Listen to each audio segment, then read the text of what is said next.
Hope you're all having a wonderful day today. Today we're going to be talking about one of the most interesting modifications that you can do to your Glock, if you can really call this a modification, since it doesn't really change anything about your Glock, but it does put it into a pretty interesting use case scenario. So this is of course the CAA Micro Roni.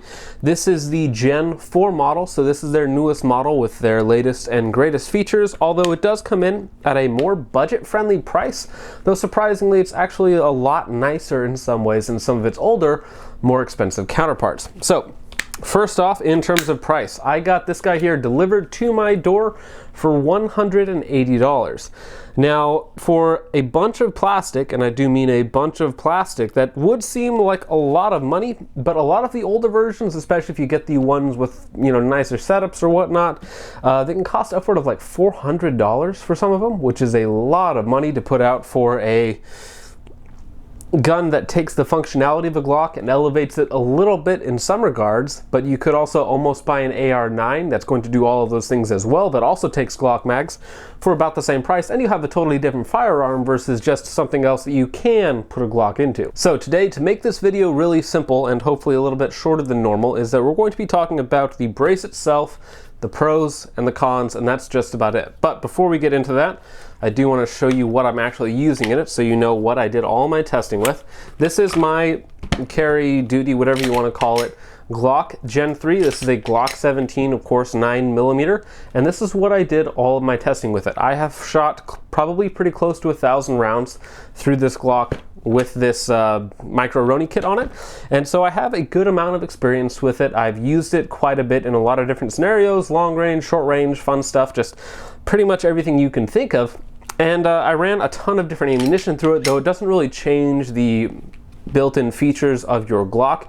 It just does kind of give it some very interesting characteristics. And I don't know if you can tell on there, but this guy is extremely dirty and gross, and we will talk about that in just a little bit. And I will show you right here, installing this guy is incredibly simple. It just folds inside, it kind of clicks into place.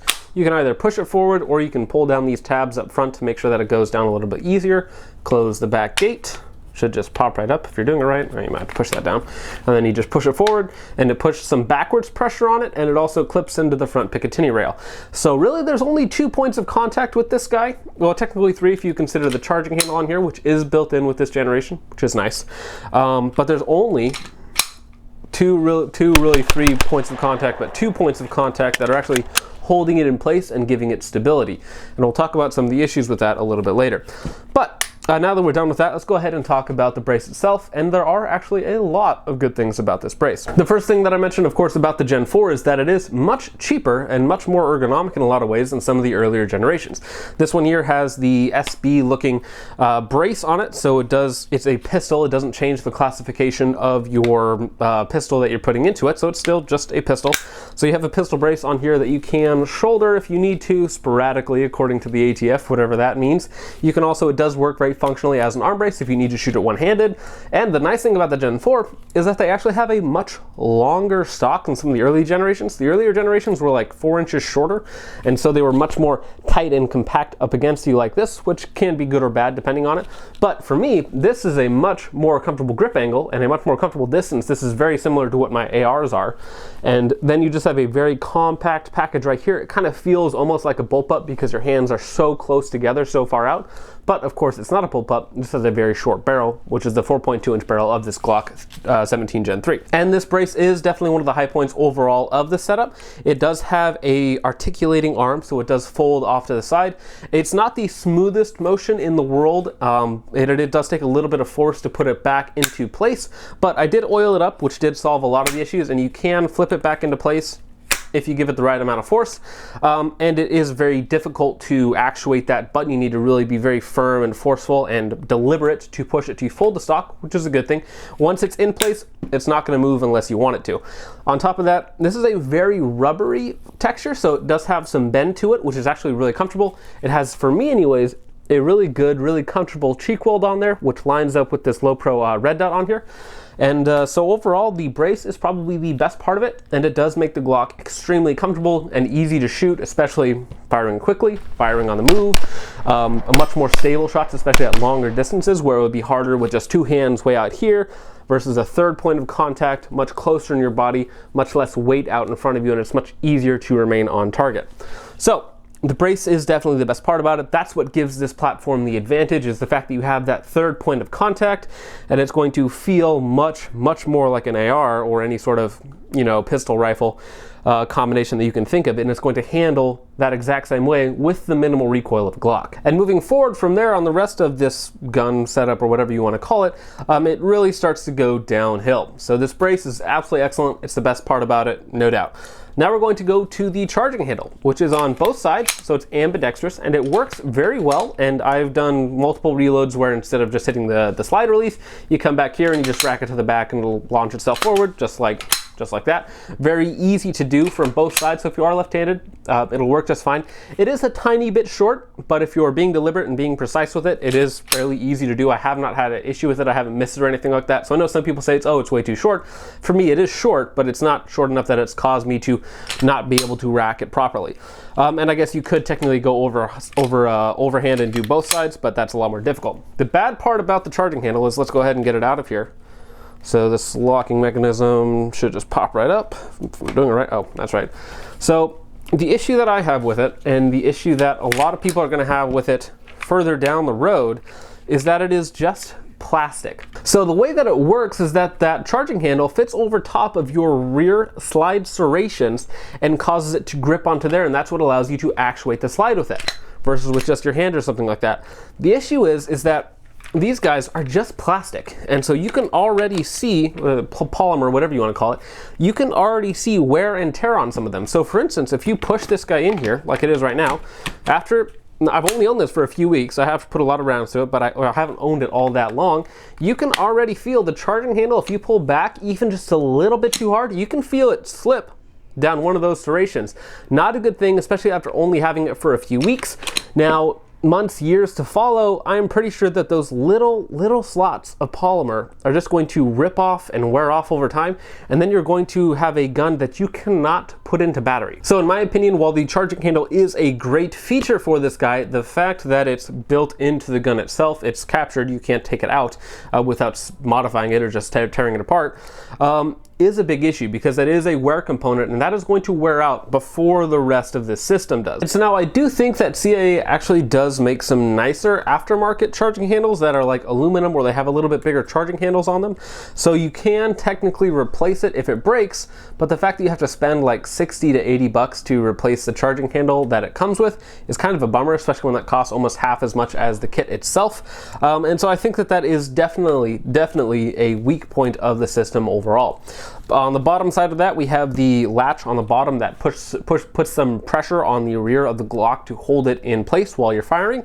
It's a very simple mechanism. There's one button that you push down, then you pull back, and then it should just pop right out. And then your Glock is loose. It's still held in by the front, but if you fire it, which I have fired it in this position without being locked in, it will actually start to walk out. Not a big deal, but you're going to not want to put a round through this front polymer area, so you want to keep that in the locked position. It still is just plastic and polymer, and so I don't think that it's going to wear like the charging handle will, because you have to use the charging handle sometimes, where this guy here just kind of clicks into place and then it just sits there. So as long as the mechanism that holds it in place is strong enough to resist just that little bit of extra pressure that it needs to stop it from walking out from the front locking mechanism, I think that's just fine. So moving on from there, on this generation we have a very large cutout for the ejection port of your gun. Very nice. It removes a lot of material that just doesn't need to be there, and it allows more of those gases to escape over here. Though of course, because it is covering so much of the front of the gun, most of those gases are going to be caught in the front of the gun, which causes the gun to gunk up horribly. But the nice oversized ejection port on here, of course, because it does have to fit a wide variety of Glocks, it's a good thing, and I do like it, and I've never had any issues with a round getting stuck in there or something like that and causing it to misfire. And then right underneath that, you have this little hook that looks like something should go into it, and this is actually a really cool design, is that this fits right over top of your charging handle, and then, well, it should fit right over top of the charging handle. Why is it not? So now if you actually look on there, it's slid back on the actual slide serrations. It slid back one slide, and so now it is not far enough forward for this brace to be able to collapse all the way. So now you actually have to take the gun out and then reinsert it on the correct slide serration. So let's go ahead and pull this guy out. And just like that, and now let's go ahead and reinsert it on the correct one. And this should be super easy. At least it is easy to do. Now let's see if we can actually close it. Yeah, there we go. So now we can actually close it, and you lift up and it kind of hooks into place right there. And now there's no button or anything. You literally just have to apply some upward pressure and then lift it out. So it's a fairly simple mechanism, but it does lock it in place. And so when I have this guy in my backpack, because I actually have had this guy in my backpack for about the last 2 or 3 weeks that I've owned it, just like this essentially. That's how I keep it. I keep it hooked up. Now, when it's hooked up like this, you can technically fire one shot, but because the charging handle is locked in place with the brace, even if you were able to pull the trigger, say from the other side over here, you're only going to get one shot because it will not allow the slide to go back far enough to chamber the next round. So to actually shoot it, you need to unfold the brace and pull it out here. A simpler solution to that would have been to just have a larger hole on one side, just like a little divot or something like that, to allow the charging handle to go forwards and backwards so that you could fire it from the closed position. Just something to think about. Now, looking at the other side here with the slide release, we have another very large cutout here. However, it's very thick, and so if you're used to just reaching up and pushing down the slide release, you actually need to modify it a little bit because your thumb kind of ends up rubbing on this top part, and you actually have to go down like inside of it to hit the slide release. So they could have shaved off a lot of material here and made it a little bit easier. That being said, once you get used to it, it's really fast. Although once in the beginning, magazine changes were a little bit more difficult because I would hit it and then I would be like, why am I not hitting the slide release? It's because you actually need to move your finger underneath it to really be able to get a good perch on the slide release. So not a big issue. Once you get used to it, it's just fine. It's just something to think about. Moving forward from there, kind of a very gimmicky feature is this trigger guard that kind of flips up and down on both sides. So it is ambidextrous, kind of like most things on this gun, which are nice. The issue with that is that it's very flimsy, it's not very tactile, and it kind of just moves on its own, so with almost no pressure. So if you have it down, you can still just put your finger right in there, just push right past it. So it doesn't do all that much, but I could see if you keep one in the chamber and you have it in your backpack and you want to kind of add an extra layer of security and make sure that nothing goes in there, you can leave it in the upper position. There's just no guarantee that it's actually going to stay in that position because it kind of just moves around on its own. Another really cool feature about this guy is it does actually come with an extra magazine well and a better forward grip. However, that forward grip, according to their website, turns this guy into an AOW, and because it doesn't come as an AOW, you built it into an AOW. Instead of charging the $5 fee for transferring an AOW, it's the builder's fee of $200. So $200 on a $200 thing to be able to have an extra magazine hold up front and a little bit better of a grip. It's nice, but it's not worth $200 for me, so I just leave this little angled piece in here and it works just fine. Then right on top of that, let's go ahead and pull this back part out, which again just pops right out, pretty easy. You have the ambidextrous little levers that kind of latch into place on your Picatinny rail, so you just depress a little bit and it just comes right out. Now, the issue that I have with that is that this is a polymer slide, this is a polymer handgun, and then you have two little pieces of polymer that kind of clip into place with some moderate amount of force. And so you have polymer on polymer in the back, or sorry, in the front. And then of course you also have polymer on polymer in the back and the front. So there's no way to tighten it down. So once it's in here and locked into position, it's as tight as it's going to get. And now that being said, while it's not loose by any means, it does still have some flex. So depending on how hard you're pulling that into your shoulder, you're going to cause the Glock to move left, right, up, or down, and the brace to not move. So what that means is that your aiming system is not going to move, but your Glock, and more importantly the barrel, is going to shift depending on how hard you're pulling on it, which can be a big deal, and we'll talk about that later. And then right in front of the actual gun release, this is something that I haven't really played around with. You have two little detents that you can push in to remove this front light holder. CAA does sell a flashlight specifically for this guy instead of one that you can mount on the Picatinny rails. They do sell one that actually fits inside of the brace and looks really slick. It costs like 50, 60 bucks, and it's a 500 lumen light, so it's actually a pretty decent light, a decently powerful light. It doesn't come with the brace, which is kind of unfortunate, but whatever. So they kind of nickel and dime you for all of the cool things on it, but that's what you get for starting at a price tag of under $200 for one of these guys. Then the last feature, which is really easy and what allows you to put like 6 different Glocks into this guy, is that you have a muzzle shroud device thing that also puts some pressure on the front of your gun, technically, I believe, though I'm not sure how effective it is, and I'm sure there are ways to get a little bit more accuracy out of this guy, but we'll talk about that later. So you can adjust it using a little screw up top, and then you can adjust this metal insert forward or backwards so it kind of matches up with where your barrel is, and so it kind of nestles it into place, and it's supposed to hold it a little bit more steady, but that barrel does move, as I mentioned and demonstrated earlier. So other than that, you have a full Picatinny rail up top. It runs the entire length, and it's a solid one piece. However, it's a solid one piece of polymer. And once again, they do offer an aluminum rail that you can put into this polymer frame, which is nice, but they're going to charge you about 60 bucks for it. So with all the upgrades to this guy, you can spend quite a bit more money. You'll spend a little bit more than double on this guy to get all of these super nice upgrades that will improve some of the functionality on it. But right out of the box for $150, you're getting somewhat of a lackluster experience. One final note on this guy that I forgot to mention because I really don't care about it is that it does have a single point sling adapter on the back. However, it is proprietary to CAA. You can modify it to fit standard single point quick detach slings, but you have to modify it. Otherwise, you have to buy a CAA sling, which is, I get why they do it, but it's kind of crummy. Now, the last thing to mention before we get into the pros of a setup like this is the red dot. This is a 4 MOA dot. It's a micro dot. This is an OTW one. You can find them for like $30 to $40. I actually own 2 of them, but they're extremely durable. They've worked extremely well, and I've been able to take shots at long range with them, so they're fairly precise. I know they're not parallax free, but they do work, and so for a training optic, I think that they're really good, and they are durable, and they're bright enough for any situation, so that's really the important part. But now, the pros of a setup like this, and I really think there are only 3 main positives of this setup. Number 1, it is extremely stable to shoot.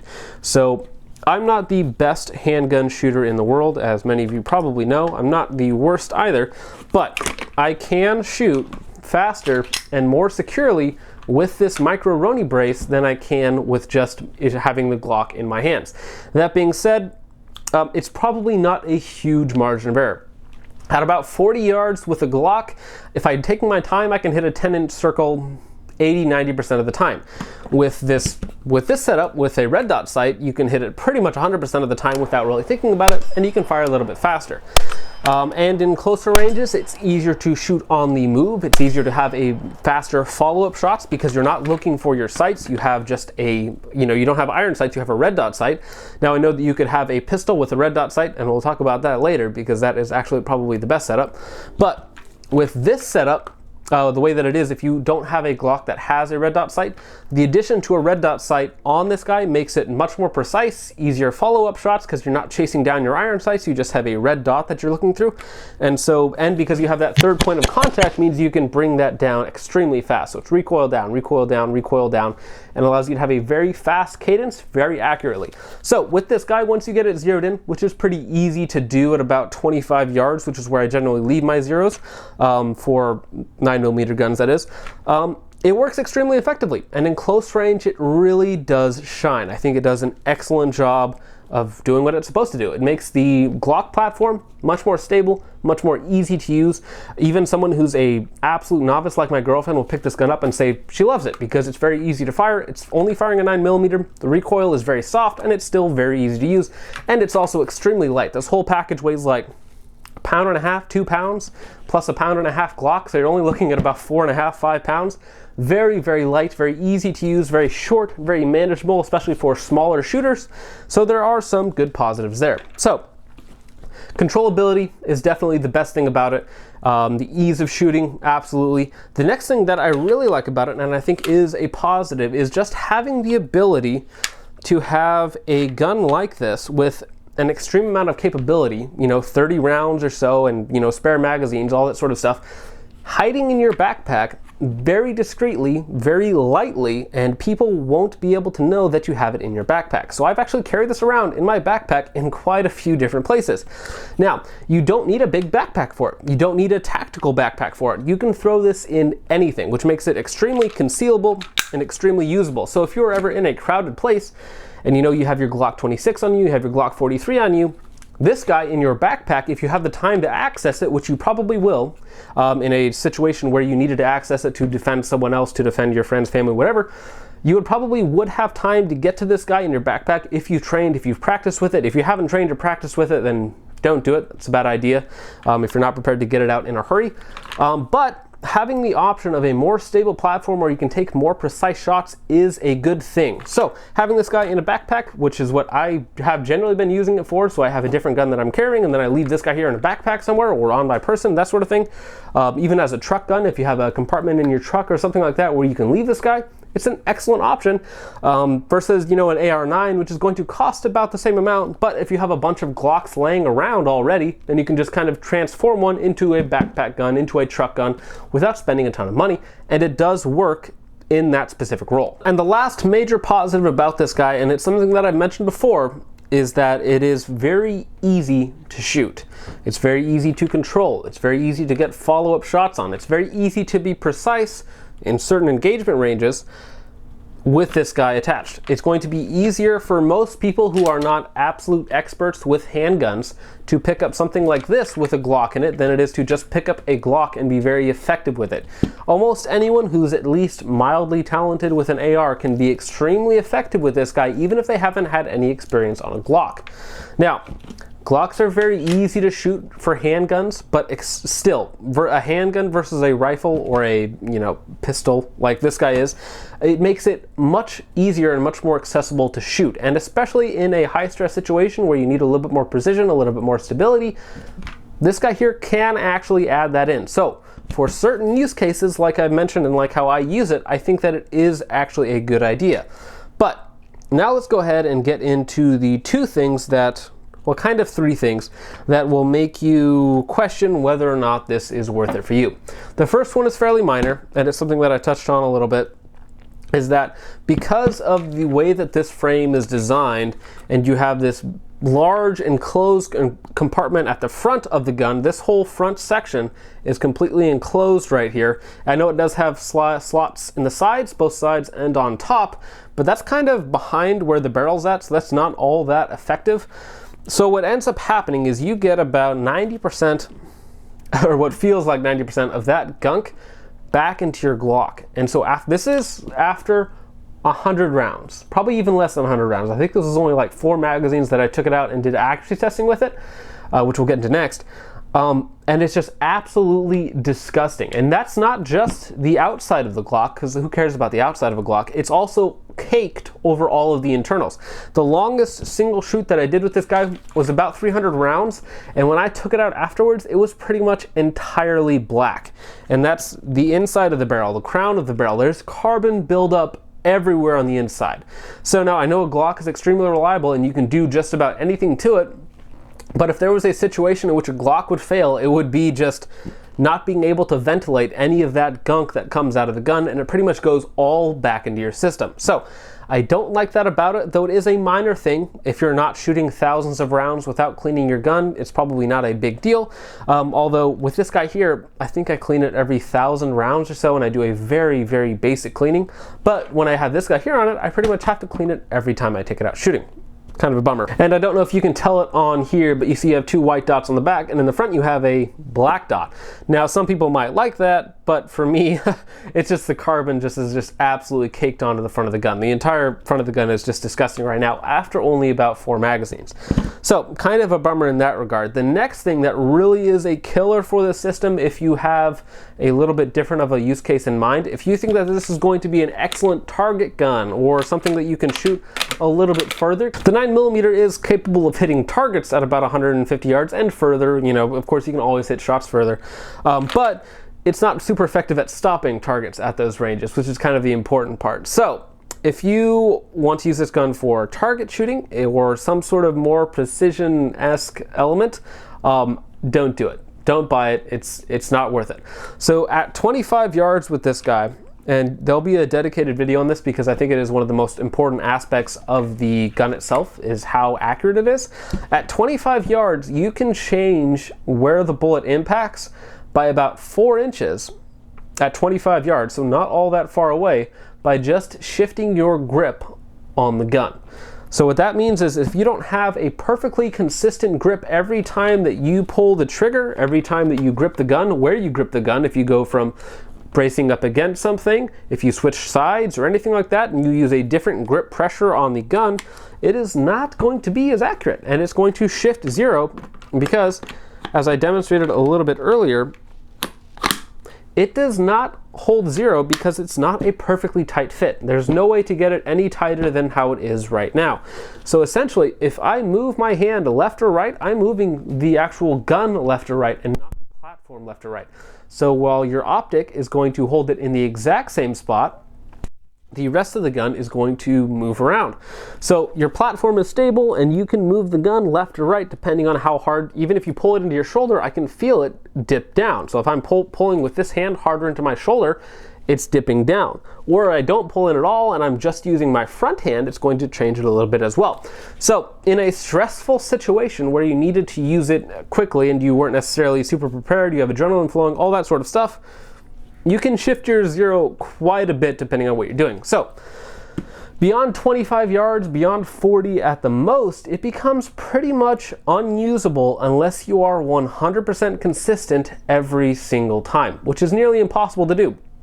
If you ever have to break your grip, swap mags, do anything like that, and then now you put your hands back on the gun and you're gripping it in a slightly different way, not necessarily even on the gun itself, but now you're using more of the front hand pressure and less of the backhand pressure, you're shifting that 0. So at 25 yards, just by shifting your grip, you can move the bullet left, right, up, or down by about 4 inches.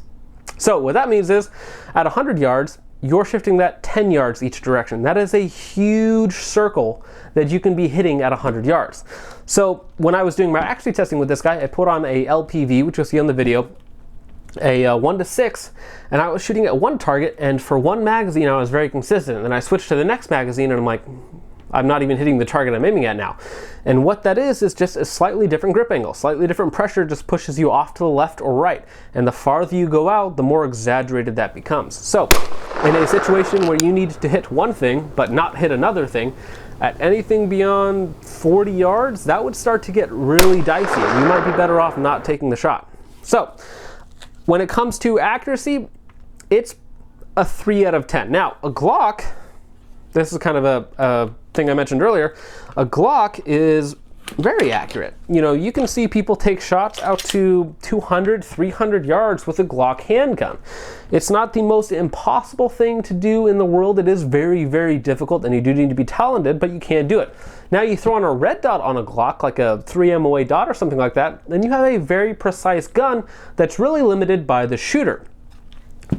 Whereas this guy is limited by the platform and how consistent you can be every time. Now, if you were taking your absolute time, you were making sure that you had complete consistent pressure through every time you pulled the trigger, you might be able to get some pretty decent groups out of it. That being said though, in a stressful real world scenario where, you know, you're using it as a backpack gun, using it as a truck gun, where you have to take it out and actually use it in the real world, and you're moving around and all that sort of stuff, and your recovery is not consistent, and you're taking it from weird angles, your grip is not going to be consistent, and it is going to shift your 0 or shift your point of impact. So in terms of accuracy, that is probably the biggest detractor for this thing. You need to know that you have to be very consistent. So really, for the most part, this is a 0 to 25 yard setup, even with a red dot, even with an LPV.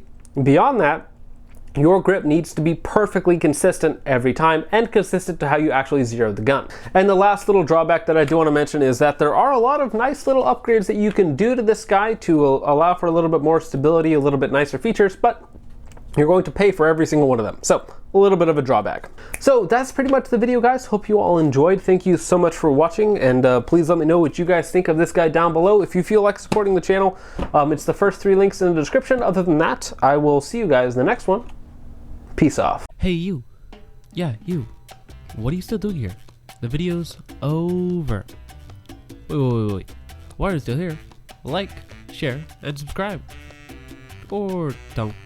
The choice is yours. But if you do subscribe, thanks. And I like pizza. Peace off. Hey you. Yeah, you. What are you still doing here? The video's over. Wait. Why are you still here?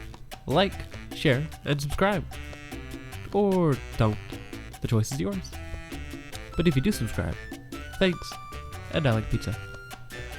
Peace off.